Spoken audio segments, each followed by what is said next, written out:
Assalamualaikum warahmatullahi wabarakatuh. Perkenalkan, nama saya Gina Fitriana. Saya mahasiswi dari semester 7 dengan mata kuliah Akuntansi Manajemen. Jadi di sini saya akan mempresentasikan hasil dari analisis rasio keuangan dari perusahaan PT Lotte Chemical Titan Tbk. Baik, langsung saja ke materi, yaitu saya akan menjelaskan pertama dari profil PT Lotte Chemical Titan Tbk. Yang kedua, saya akan membahas analisis rasio keuangannya. Yang ketiga, saya akan membahas kesimpulan. Dan yang terakhir, yaitu saran. Nah, jadi profil perusahaan dari PT Lotte Chemical Titan Tbk ini yaitu merupakan salah satu perusahaan petrokimia yang terkemuka di Indonesia, yang bergerak dalam bidang produksi dan distribusi polietilen atau PE, serta polipropilin atau PP, yang menjadi bahan baku utama dari industri plastik ini. Nah, perusahaan ini berperan sangat penting dalam mendukung kebutuhan bahan baku plastik seperti kemasan, otomotif, elektronik, dan kebutuhan rumah tangga. Nah, di slide ini ada analisis dari rasio keuangan perusahaan ini. Yang saya di sini membahas tiga analisis rasio keuangannya. Yang pertama ada rasio pertumbuhan, yang kedua ada rasio likuiditas dan solvabilitas, yang ketiga ada rasio rentabilitas dan profitabilitas. Slide selanjutnya saya akan jelaskan. Nah, di sini secara keseluruhan, perusahaan ini pendapatan bersihnya di tahun 2019 itu turun sebesar minus 23,49%, tahun 2020 kembali turun lagi sebesar minus 6,80%, dan tahun 2021 menaik, yaitu naiknya signifikan sebesar 33,21%.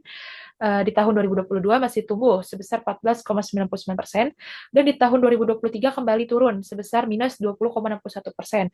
Nah, jadi dari analisis pendapatan bersih ini, pendapatan perusahaan ini sempat pulih di tahun 2021 dan tahun 2022, tetapi di tahun 2023 kembali menurun akibat adanya tekanan harga bahan baku dan permintaan global yang melemah. Nah, di sini ada laba kotor atau gross profit growth di tahun 2019, yaitu turun tajam sebesar minus 74,84%.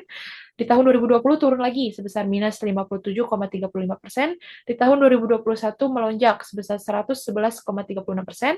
Di tahun 2022 kembali negatif, yaitu minus 38,59%. Di tahun 2023 jatuh lagi sebesar minus 55,60%. Nah, jadi analisis dari laba kotor ini, yaitu margin laba kotor sangat fluktuatif, tetapi menunjukkan adanya tingginya sensitivitas perusahaan terhadap harga bahan baku dan harga jual pada produknya. Nah, di sini ada laba usaha atau operating income growth di tahun 2019 anjlok sebesar minus 162,84%. Di tahun 2020 naik atau positif, yaitu sebesar 59,52%. Di tahun 2021 melonjak sebesar 203,05%. Di tahun 2022 turun drastis sebesar minus 74,88%. Di tahun 2023 kembali sangat buruk, yaitu minus 325,04%. Nah, jadi analisis dari laba usahanya ini terdapat dari kinerja operasionalnya tidak konsisten di tahun 2021 terbaik, tetapi di tahun 2022 sampai 2023 menunjukkan adanya kerugian yang sangat besar karena adanya kenaikan biaya operasional tidak diimbangi dengan harga penjualan. Nah, yang selanjutnya adalah laba tahun berjalan atau profit for the year growth di tahun 2019 rugi besar, yaitu minus 153,67%. Di tahun 2020 kembali pulih atau naik, yaitu sebesar 50,49%. Di tahun 2021 melonjak sebesar 293,41%. Di tahun 2022 kembali negatif, yaitu minus 69,72%. Di tahun 2023 kembali memburuk atau minus sebesar 113,81%. Jadi, analisis dari laba tahun berjalannya ini diakibatkan dari perusahaan hanya benar-benar sehat di tahun 2020 sampai 2021 saja.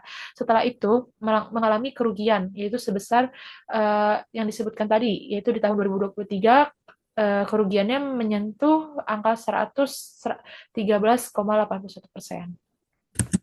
Nah, di sini saya akan menjelaskan hasil dari analisis rasio pertumbuhannya, yaitu net revenue growth-nya fluktuatif, mencapai puncak sebesar 33,21% itu di tahun 2021.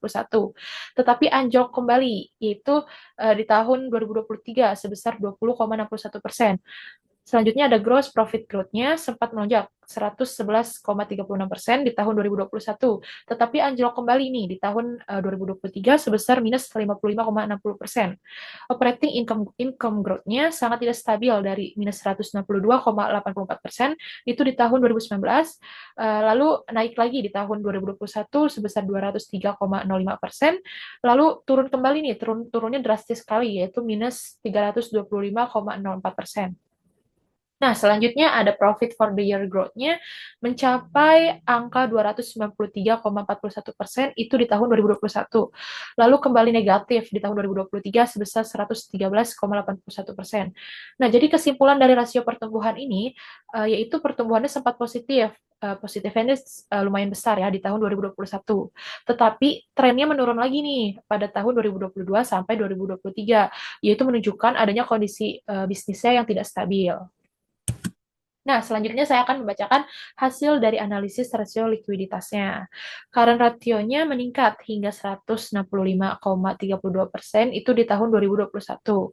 Namun turun kembali nih di tahun 2023 sebesar 135,97%.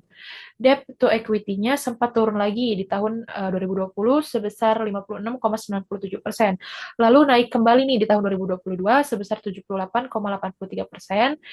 Terus kembali membaik lagi di tahun 2023 sebesar 70,74%.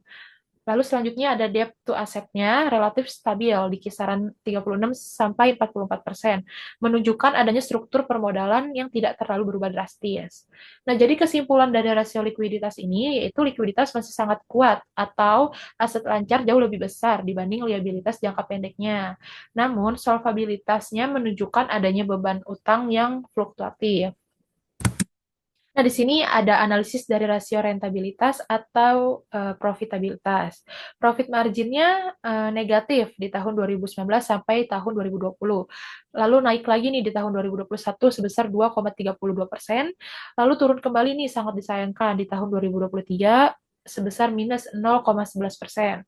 ROA-nya atau return on asset-nya sempat positif di tahun 2021 sebesar 5,23%, namun kembali negatif atau turun sebesar 0,22% di tahun 2023. ROE-nya atau return on equity-nya menyentuh angka 9,14% di tahun 2021, namun turun drastis nih di tahun 2023 sebesar 0,37%. Nah, jadi kesimpulan dari rasio rentabilitas dan profitabilitas ini menunjukkan bahwa profitabilitasnya ini sangat lemah setelah tahun 2021. Namun, ada pencapaian nih di tahun 2021 ke tahun 2022 dan tahun 2023. Kembali mengalami negatif. Negatifnya itu tetapi belum menandakan adanya kestabilan dari kinerja perusahaan ini. Nah, jadi kesimpulan dari analisis rasio keuangan PT Lotte Chemical Titan Tbk ini, yaitu tahun terbaiknya ada di tahun 2021. Keterangannya hampir semua rasionya menunjukkan perbaikan yang sangat signifikan.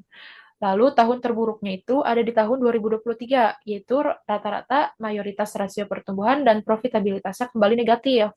Jadi secara keseluruhan, likuiditasnya ini kuat, perusahaan relatif aman untuk membayar kewajiban jangka pendeknya. Pertumbuhan dan profitabilitasnya sangat fluktuatif, perusahaan menghadapi risiko yang tinggi, terutama terkait dari harga bahan baku, permintaan global, dan efisiensi operasionalnya. Jadi, secara keseluruhan, PT Lotte Chemical Titan Tbk ini mempunyai kekuatan tetapi di sisi likuiditas. Namun ada kelemahannya nih PT ini. Jadi kelemahannya itu terdapat di sisi dari profitabilitas jangka panjangnya. Baik, jadi itu saja hasil dari analisis rasio keuangan dari perusahaan PT Lotte Chemical Titan Tbk. Kurang lebihnya mohon maaf. Wassalamualaikum warahmatullahi wabarakatuh.